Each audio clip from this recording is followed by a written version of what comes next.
Olá, bem-vindo a mais um vídeo. Meu nome é Adolfo. O vídeo hoje é falando sobre o Pai Nosso, né? O Pai Nosso alterado pelo Papa, né? Na verdade, essa não é uma discussão nova, tá? Não é uma discussão nova. A pedido do Daniel Lessa, o Daniel Lessa pediu para mim pesquisar sobre o assunto Pai Nosso. E é interessante que o Daniel Lessa, eu pedi para ele, deixa um artigo para mim sobre o assunto também, que quando ele falou isso eu já tinha um outro artigo em mente que eu vou ler aqui. E eu vou deixar um monte de artigo na descrição aí, tá? Artigo, reportagem sobre o assunto, tá? Um monte não, uns 4. Primeiro eu vou deixar o da Livraria Guima, para quem quiser comprar algum livro. Por favor, entre lá e tem coisas bem legais, dicionários, tá? E o interessante é que no artigo que o Daniel Lessa deixou para mim, do Daniel B. Wallace, ele cita 4 versões, né? 3 versões. NLT, NVSR e NRSB. Junto com o Papa, concordando com a alteração que o Papa faz. Que alteração seria isso? A gente usa a tradução não nos deixe cair em tentação. Só que o Papa ele faz uma tradução mais literal, que é não nos introduza ou não nos leve à tentação. É interessante observar essa observação porque o Papa ele está trabalhando de maneira mais literal. O interessante é que o próprio Daniel B. Wallace ele faz um questionamento. Ele fala, mas peraí, então todas as traduções de 2000 anos, inclusive a Vulgata Latina que foi utilizada pela Igreja, né, de Jerônimo, a nova Vulgata adotada pelo Vaticano II, pelo Concílio do Vaticano II, e a maioria esmagadora das versões estão erradas, né, com quanto que o tema não é novo, tá? Pelo menos já tem 3 versões antes do Papa fazendo isso, né? Trazendo essa leitura. O Papa ele só chamou atenção para isso, né? Ele falou, não, mas tem esse interessante. E quais seriam as implicações dessa tradução? Daniel B. Wallace trabalha na tradução dele. Mas o que é interessante é que literalmente, o outro artigo que eu vou ler aqui do Frederico Lourenço, cara, é gente boa, né? Na verdade ele é tipo um Bart de Ehrman português, tá? Imagina, Bart de Ehrman português. E o cara manja do grego, cara. Ele traduziu o Novo Testamento inteiro.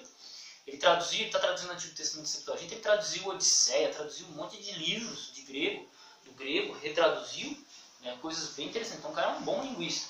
E ele se não me engano, ele não está ligado a nenhuma denominação, ele deve ser ateu, alguma coisa assim, gnóstico, eu não sei bem.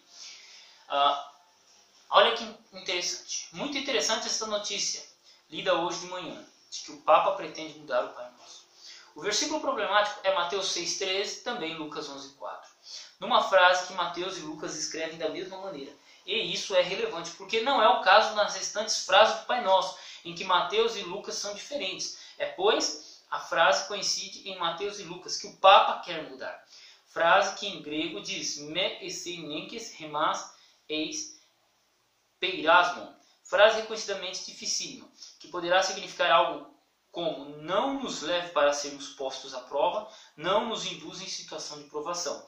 As dificuldades da tradução para as línguas modernas derivam, por um lado, da tradução da Vulgata Latina, que traduziu provação, peirasmos, por templatio, tentação. E, por outro lado, a dificuldade de traduzir o verbo da frase grega, eisferu, que na frase de Mateus e de Lucas é um conjuntivo aurístico com função de imperativo. Em grego, os imperativos de sentido negativo no auristo são formados usando o conjuntivo. O que significa exatamente este verso que o Papa Francisco quer mudar? A letra significa levar para dentro, introduzir ou simplesmente trazer. Curiosamente, é o verbo usado nas Bacantes de Eurípides, quando o rei de Tebas se queixa que um estrangeiro, na verdade, o deus Dionísio, introduz ou traz uma religião nova, que ele chama de doença nova. Também, Atos dos Apóstolos, os atenienses dizem a Paulo que estão espantados com as ideias estranhas. Introduze em nossos ouvidos, usando o mesmo verbo usado por Eurípides para a introdução do culto de Dionísio. O mesmo verbo que o Papa quer alterar no Pai Nosso. Ora, no Novo Testamento este verbo ocorre 8 vezes. Tirando as 2 passagens do Pai Nosso, o verbo é consensualmente traduzido por trazer, levar, fazer entrar. O incômodo de sua tradução correta no Pai Nosso é que implica a imagem de Deus que os cristãos não gostam de ver. No entanto, o Jesus histórico, leitor e conhecedor do profeta Isaías, não teria qualquer problema com essa imagem. Veja Isaías 63, 17. e anota esse versículo na página 502 do volume 3 da minha tradução da Bíblia. De qualquer forma, o Papa Francisco já vem tarde no que toca à alteração do verbo no Pai Nosso, dito nas igrejas de Portugal, onde já dizemos há muitos anos, erradamente, do ponto de vista do rigor do texto bíblico. Não os deixe cair em tentação. Frederico Lourenço, né, um artigo tirado da de uma postagem dele no Facebook. Os caras eruditos, qualquer coisa que os caras falam é bagaceiro. Então, assim, o Frederico Lourenço ele vai trabalhar de uma maneira mais literal, junto com a visão do Papa e essas três traduções. E o Daniel Belwallace, no artigo dele, ele vai trabalhar a maneira mais interpretativa, como devemos interpretar, como devemos fazer exegese do texto. O interessante é que a palavra esferu, como o Frederico Lourenço traz, elas literalmente é exatamente isso. Ó. Temos aqui Mateus 6,13, não nos deixe cair em tentação, Lucas 11,4, não nos deixe cair em tentação. Mas se você vai em Lucas 5,18, 19, é introduzir. Lucas 12, verso 11, levar. Atos 17, verso 20, que é traz aos ouvidos, trazer. 1 Timóteo, temos trazido. Hebreus 13, 11, é trazido. Esfeiru, que é o verbo em questão de Mateus 6. Então, assim, tirando Mateus e Lucas, todas as vezes é traduzido como levar ou trazer. Eu dei uma olhada no dicionário, lá traz como guiar também alguns questionamentos.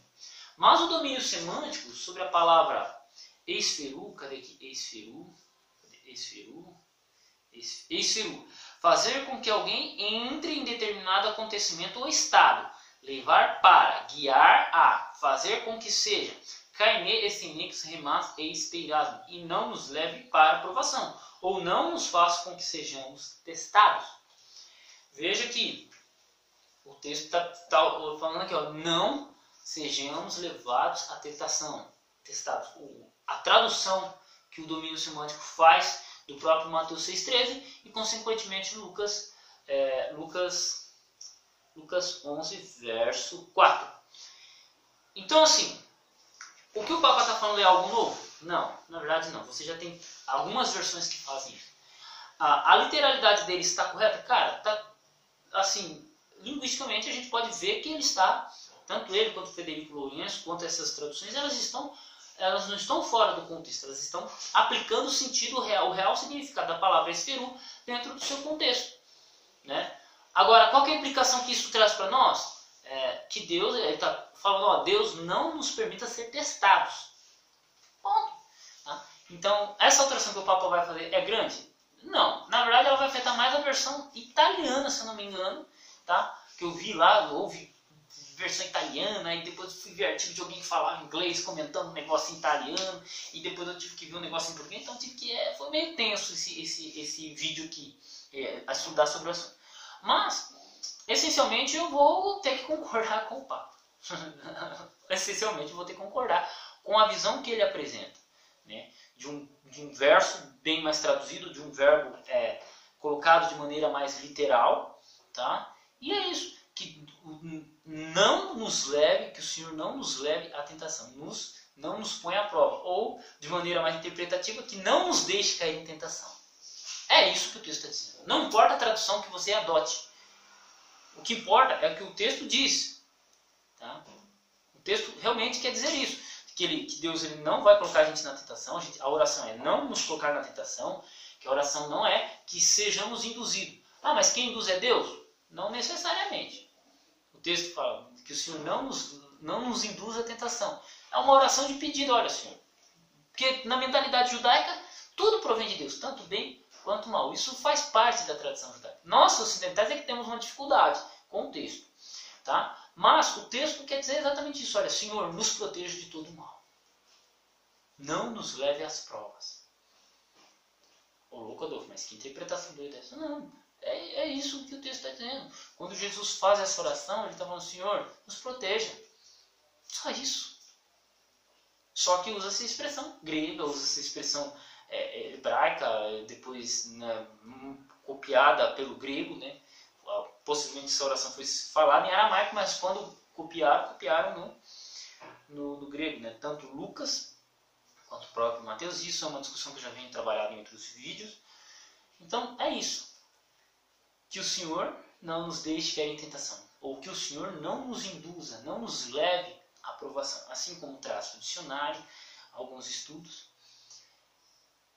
Que o Senhor te proteja e nos proteja da tentação. Daniel Lessa, agradeço aí, cara, pelo vídeo. Pensa no videozinho que me deu trabalho, cara. Tive que pesquisar no italiano, no inglês, no português. É tenso, mas agradeço.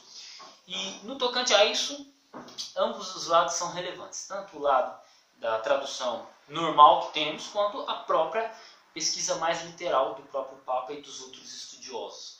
Fiquem com Deus, Deus abençoe seus estudos e até o próximo vídeo.